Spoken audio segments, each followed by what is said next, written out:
A lot is at play right now when it comes to the global dairy market. First, there are the impacts of tariffs, which initially rattled the cheese markets, driving prices down. But despite those initial setbacks, the U.S. remained a competitive value buy in the global cheese market.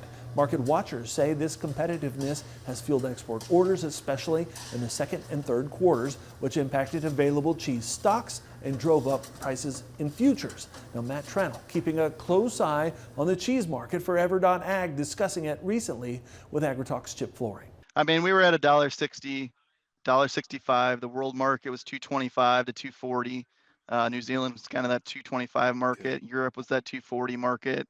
And when you have a discount such as that, yeah, you're gonna find some values.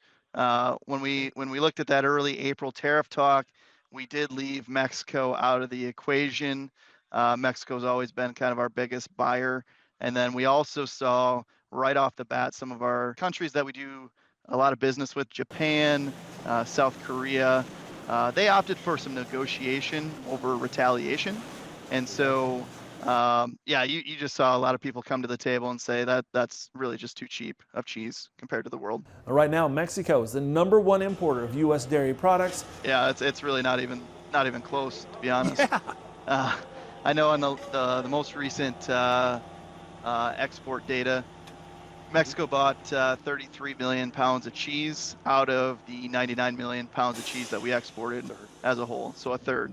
And in different times, they're above 33%. So they are major. They buy a significant amount of our powder as well, and so yeah, we need to keep them happy from a dairy front. In 2022, the U.S. Dairy Export Council says Mexico became the first $2 billion U.S. dairy export market.